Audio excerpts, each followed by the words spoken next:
Okay, so here's number 1. So the first part of your problem is to state the determinant. And to do that, you go back to your quadratic equation, and it's basically this formula right here. So all of the numbers in the quadratic equation have a letter assigned to them, A, B, and C. These include all 4 of them. So to find the determinant, it's B squared, so that's B squared minus 4AC. So take that 2,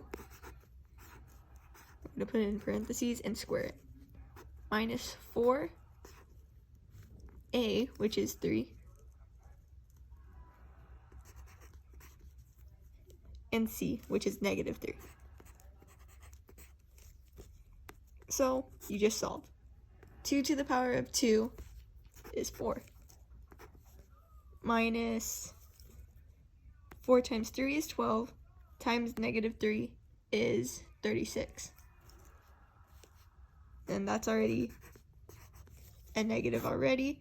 So these two negatives will cancel each other out and become a positive. 36, 4.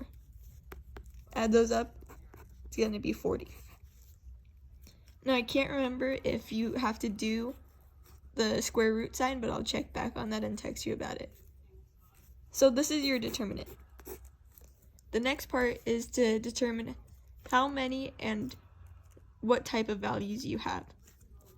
So you have your exponent is 2. You're most likely going to have 2 equations, but to solve them, you're either going to need to do this, the quadratic formula, or star. To do star equation, which I find is the most easiest, you set it up like this. Because this has a coefficient that you can't cancel out or take out, you're going to put it right here. You're going to multiply the A times C and put it at the very top. That's going to be 9, negative 9. And you're going to take the middle, and it's going to stay the same, and it's going to go at the bottom. So what you do from here is you have to find values that add up to 2, but also equal 9 when you multiply them. So let's see. If it doesn't work like this, you'll most likely have to go back to the quadratic equation. So all the values for 9 are these. So we won't get anywhere close to 2. So we have to do the quadratic formula.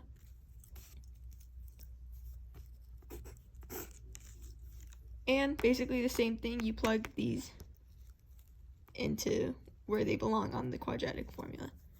So you take the opposite of b, which is going to be negative 2, plus or minus, because you're going to have two different values,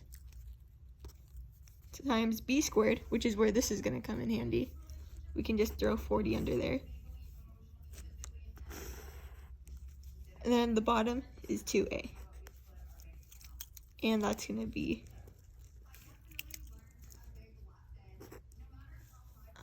and that's 3, negative 2, plus or minus 40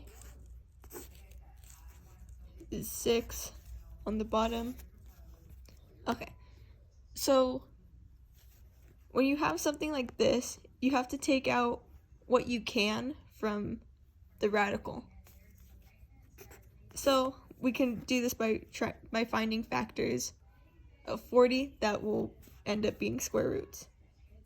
So factors of 40 are 1 and 40, 2 and 20, 3 doesn't go into it, 4 and 10, 6 doesn't go into it, 5 and 8, and that's it.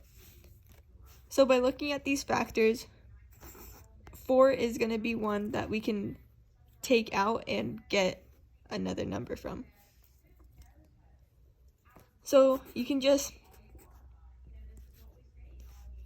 go like this, because this is equal to square root of 40.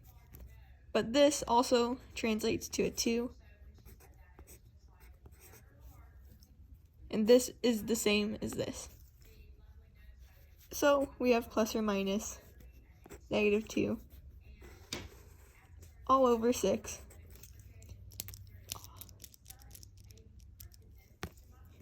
And from here, we can cancel out these 2's because there's a 2. We can pull out a 2, so just dividing a 2 from the top and the bottom. We have negative 1 plus or minus. This is just going to drop out. We'll put a 1 there as a placeholder. Times 10. And then 2 divided by 3. No, 6 divided by 2 is 3. These are going to be your answers. And because of the plus and minus, these are 2 answers already in themselves.